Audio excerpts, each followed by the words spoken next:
Assalamualaikum warahmatullahi wabarakatuh. Teman-teman sahabat YouTube yang dimuliakan Allah Subhanahu wa taala. Alhamdulillahirabbil alamin wa bihi nasta'in wa ala umuri dunya waddin. Wassalatu wassalamu ala asrofil anbiya'i wal mursalin wa ala alihi wa sahbihi ajmain amma ba'du. Pada kesempatan kali ini saya akan menyampaikan sebuah penyuluhan agama Islam yang tentunya bisa teman-teman akses di YouTube saya, YouTube Adil Anwari. Temanya masih sama, yaitu tentang radikalisme dan aliran sempalan.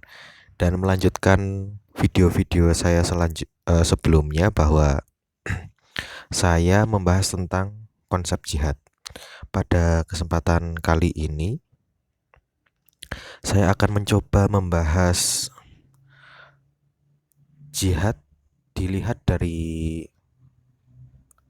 konsep hermeneutis. Jadi di sini bukan bermaksud mengkritik pemahaman Al-Qur'an dengan konsep hermeneutika, tidak, tetapi lebih jauh saya akan membahas sebuah tafsiran, kemudian nanti akan dianalisis dengan wacana hermeneutik gitu. Jadi buat teman-teman yang mungkin masih belum mengetahui ataupun sudah mengetahui, saya akan mengulang sedikit saja. Jadi bahwasanya seseorang menafsirkan sebuah teks atau wacana dalam sebuah buku itu tidak akan lepas dari pengarangnya. Nah, tentunya seorang yang menulis sebuah konsep dalam sebuah buku itu tidak akan pernah terlepas dari bagaimana latar belakang dia hidup, kondisi sosial dia hidup, kemudian apapun yang melatar belakangi di sekelilingnya, termasuk keadaan psikologinya ketika dia menulis buku. Nah, dari kondisi sosial, kemudian kondisi psikis, kondisi politis, kondisi ideologis, dan lain sebagainya, nanti akan menentukan sebuah konsep yang akan dia tulis dalam bukunya. Oleh karena itu, langsung saja, seperti yang saya sampaikan bahwasanya di sini ada sebuah konsep, peta konsep. Jadi yang namanya sebuah teks ini ada latar belakang yang melatar belakangi. Yang pertama adalah keadaan di sebelah kiri, ya, keadaan penulisnya. Seperti apakah keadaan penulisnya ketika menulis sebuah konsep. Kemudian yang di sebelah kanan ini ada kondisi pembacanya dalam membaca sebuah teks, dan yang paling atas sendiri adalah bagaimana bentuk teksnya. Dan di tengah-tengah ini ada segitiga yang di dalamnya ada panah menghadap ke kanan dan ke kiri. Ini keadaan atau konteks yang melatar belakangi penulis maupun pembaca sehingga mendapatkan sebuah konsep atau penafsiran dalam sebuah kajian, seperti itu. Jadi secara singkatnya seperti itu. Nanti teman-teman bisa memperkaya konsep hermeneutika ini, bisa membaca buku-buku tentang konsep hermeneutika, kemudian konsep studi Islam, dan lain sebagainya. Tentunya bisa diakses di website, kemudian jurnal-jurnal ilmiah yang ada di kampus, dan yang lain sebagainya. Saya hanya memberikan sebuah pengantar. Ketika kita membahas konsep hermeneutis atau hermeneutika, sebuah konsep yang melihat atau mencoba mengungkap sebuah gagasan atau teori, kemudian dilihat dari latar belakang penulisnya yang membuat teori tersebut, lalu akan ditemukanlah sebuah paparan konsep yang menjadi keputusan dari si penulis teori tersebut. Kemudian si pembaca juga tentunya punya keadaan psikologis tersendiri, punya keadaan sosial tersendiri yang melatar belakangi dia memutuskan sebuah konsep yang dia bacanya. Untuk lebih jelasnya saya akan mencoba memaparkan sebuah surat di dalam Al-Quran, surat Al-Hajj ayat 39. Ini masih berbicara tentang jihad. Akan saya bacakan ayatnya. A'udzubillahi minasyaitonirrajim. Bismillahirrahmanirrahim. Udzina lil ladzina yuqatiluna bi annahum dulimu wa innallaha ala nasrihim laqadir. Yang artinya telah diizinkan berperang atau membunuh bagi orang-orang yang diperangi karena sesungguhnya mereka telah dianiaya dan sesungguhnya Allah benar-benar maha kuasa menolong mereka itu. Lebih jelasnya saya akan mencoba mengambil seorang penafsir. Yang pertama dari Indonesia yaitu Bapak Quraisy Shihab, kemudian dari Mesir yaitu Said Qutb. Bagi teman-teman yang sudah tahu bahwasanya Bapak Quraisy Shihab ini telah menulis sebuah tafsir Al-Quran dari juz 1 sampai dengan juz 30, namanya tafsir Al-Misbah. Nah, kemudian untuk yang kedua, Bapak Said Qutb, seorang mufasir dari Mesir, ini juga telah membuat atau menuliskan sebuah kitab tafsir yang sangat fenomenal juga, judulnya Fi Dilalil Quran, dari juz 1 sampai dengan juz 30. Nah, akan tetapi nanti kita akan bahas dari sisi penafsirannya, kemudian mengapa dua orang mufasir ini bisa menafsirkan konsep yang berbeda. Dan kita gali kenapa ayatnya sama tetapi penafsirannya berbeda. Kita akan gali juga keadaan yang melatar belakangi mengapa mereka bisa menafsirkan sebuah konsep, terutama surat Al-Hajj ayat 39 secara berbeda.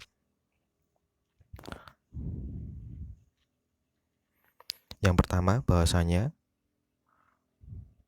Quraisy Shihab menafsirkan bahwasanya izin perang yang tercantum dalam surat Al-Hajj ayat 39 ini adalah sebuah upaya bagi umat muslim karena bertahun-tahun sudah dimusuhi dan diperangi oleh orang-orang musyrik, sehingga orang muslim pada saat itu ingin membalas perbuatan jahat yang telah dilakukan oleh kaum musyrikin di Arab sana. Tetapi waktu itu Nabi Muhammad SAW masih menahan sampai dengan turunnya ayat ini. Jadi ayat ini turun dalam rangka bukan membalas, tetapi dalam rangka menegakkan hak-hak beribadah, hak-hak berkeyakinan yang dimana tidak didapat pada saat kaum muslimin berada di Arab atau di Mekah. Dan ini sifatnya sangat defensif, artinya diserang dulu baru diizinkan untuk berjihad. Dan perangnya ini dalam rangka untuk mengembalikan hak berkeyakinan, hak hidup, kemudian hak beribadah sesuai dengan porsinya. Nah, ini tentunya sebuah penafsiran jihad di mana jihad itu bukan sifatnya itu proaktif tetapi defensif untuk menegakkan keadilan dan lain sebagainya. Mari kita lihat bersama-sama untuk konsep yang atau penafsiran yang digagas oleh Quraisy Shihab. Di sini ada tabel ya. Teman-teman bisa melihat bahwa konsep yang dibahas di sini adalah surat Al-Hajj ayat 39. Kemudian di sebelah kiri ada kotak. Jadi Profesor Quraisy Shihab membahas bahwa jihad itu sifatnya defensif. Ketika kaum muslimin dalam tanda kutip dijajah beribadah keyakinannya, baru diperbolehkan berperang oleh Allah Subhanahu wa taala.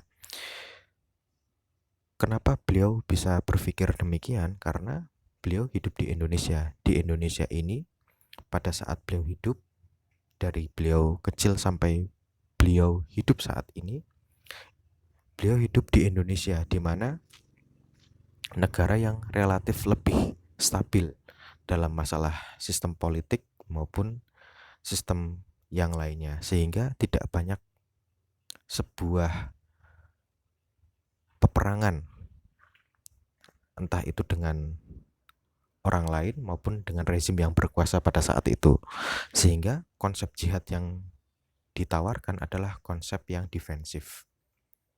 Kemudian kita melihat bahwa di bawahnya ini ada segitiga, kemudian ada panah yang mengarah ke kanan dan ke kiri. Indonesia adalah negara yang menjunjung tinggi asas kebinekaan, Bhinneka Tunggal Ika, yang dimana di sana terdapat kemajemukan sosial. Ada bermacam-macam agama, ada bermacam-macam suku, bermacam-macam kebudayaan, bahasa, etnis, dan lain sebagainya.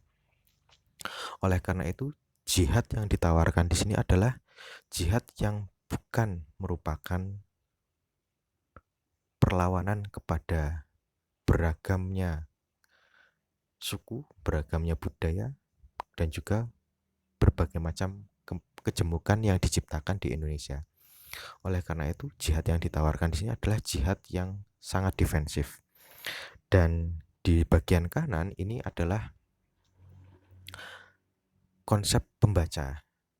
Jadi ketika para pembaca yang ada di Indonesia membaca tafsir Al-Misbah, kemudian dia melihat keadaan sekitar di Indonesia yang aman dan tentram, tidak terjadi kerusuhan seperti tempat yang lain, maka otomatis pembacanya pun akan tergiring untuk berpikiran sama terhadap apa yang sudah ditulis oleh Bapak Quraisy Shihab.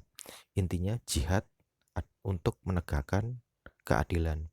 Pada saat sedang terjadi perdamaian dan keharmonisan, maka jihad tidak dianjurkan dengan cara peperangan, tetapi dianjurkan dengan cara-cara yang lain. Nah, itulah peta konsep dari segi hermeneutis yang membahas mengapa sebuah penafsiran itu bisa tertulis, kemudian apa yang melatar belakangi penafsirnya atau penulisnya untuk berpikir ke sebuah konsep yang ditulis itu.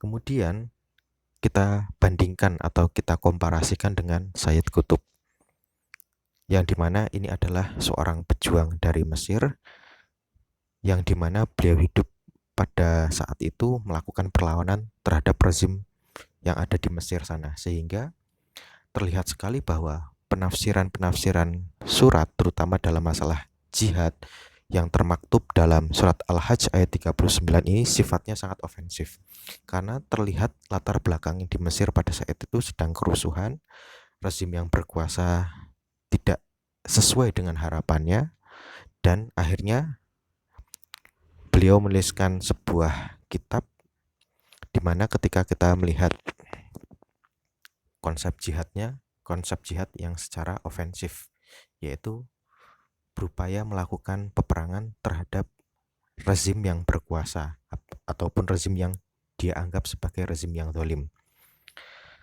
Kita lihat corak penafsirannya. Yang pertama, peperangan terus berlangsung antara kebaikan dan keburukan. Jadi peperangan itu terjadi di dunia itu ya memang karena yang batil dengan yang hak akan terus selalu berperang, tidak mungkin bisa dikompromikan. Itu yang pertama. Kemudian di dunia ini tentunya akan banyak sekali fitnah-fitnah yang melanda. Oleh karena itu, perang adalah sebagai upaya untuk mencegah terjadinya penyebaran fitnah yang lebih besar. Oleh karena itu, perang menurut Sayyid Qutb sangat dianjurkan dan disyariatkan dalam Islam. Kemudian Allah Subhanahu wa taala tidak menghendaki iman kebaikan tanpa perlawanan melawan kezaliman. Nah, ini sudah sangat jelas apa yang tadi saya katakan, bahwasanya Sayyid Qutb hidup di tengah kericuhan politik di Mesir, sehingga karena bagi dia sistem politik saat itu bertentangan dengan paham dalam dia bernegara dan beragama, maka harus dilawan. Dan yang terakhir, Allah membenci musuh-musuh karena kekufuran dan pengkhianatan. Ini juga terlihat jelas sekali. Jadi saya simpulkan bahwa penafsiran Sayyid Qutb ini sifatnya ofensif. Ofensif dengan cara boleh menyerang terlebih dahulu, asalkan dia benar-benar melihat bahwa di depannya ada fitnah, ada kekejian, dan ada keburukan. Pertanyaannya adalah mengapa demikian? Karena saya jelaskan bahwasanya Sayyid Qutb ketika menafsirkan surat Al-Hajj ayat 39 di bagian kotak sebelah kiri, kehidupannya penuh dengan gejolak-gejolak konflik, sehingga dia membentuk sebuah harokah atau pergerakan yang mana ditujukan untuk melawan rezim yang berkuasa pada saat itu. Dan bahkan beliau mati juga dalam keadaan yang dalam keadaan beliau melawan sebuah rezim yang berkuasa dan disiksa oleh rezim yang berkuasa. Kemudian di bagian yang terakhir, bagian segitiga, di paling bawah maksud saya, segitiga, kemudian ada panah ke kanan dan panah ke kiri.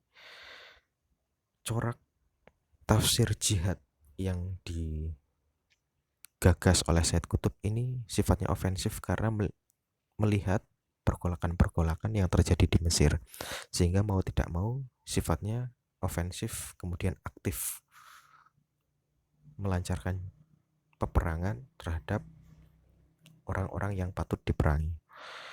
Dan ketika tafsir fi dhilalil Quran dibaca oleh para pembaca di Mesir, tentunya para pembaca yang ada di Mesir akan tergerak hatinya untuk menyamakan persepsi dengan apa yang ditulis oleh Sayyid Qutb. Jihadnya jihad tentang jihad yang ofensif. Oleh karena itu, bisa disimpulkan bahwasanya adanya konsep jihad antara Quraisy Shihab dan Sayyid Qutb ini memang berbeda, karena melihat kondisi penulis, yang satu ada di Indonesia, yang satu di Mesir, yang satu hidup damai, yang satu hidup dengan bergelimang konflik. Artinya dua penafsiran yang berbeda ini memang mempunyai konteks historisitas yang berbeda, dan patut bagi kita untuk mencari penafsiran mana yang relevan untuk kita.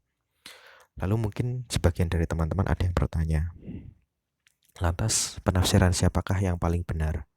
Wallahu a'lam bishawab, hanya Allah yang mengetahui siapa yang benar dan siapa yang salah. Akan tetapi poin yang ingin saya utarakan adalah bahwa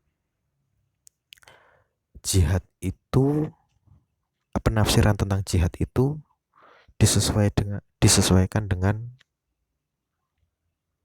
tempat kita berada, dan kita bebas memilih mana penafsiran yang pas buat kita, mana yang tidak pas buat kita, disesuaikan dengan konteks kita hidup.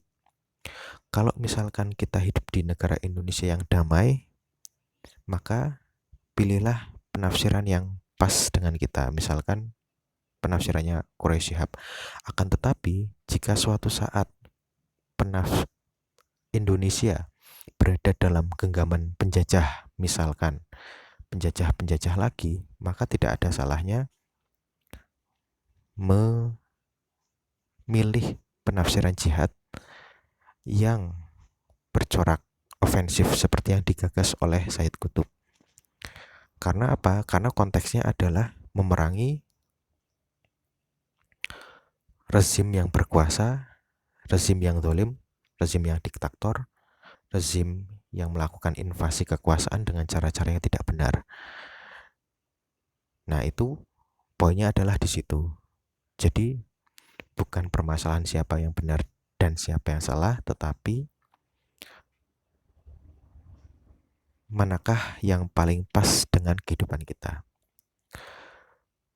Indonesia memang pernah melakukan jihad dengan cara yang ofensif, tetapi pada saat itu Indonesia sedang dijajah oleh Belanda, dan waktu itu kalau tidak salah ada namanya resolusi jihad. Jadi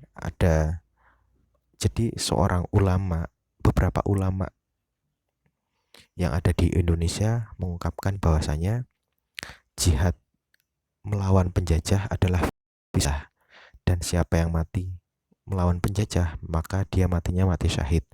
Dan tentunya ini merupakan jihad dengan cara peperangan. Diperbolehkan kenapa? Karena melawan orang yang menjajah.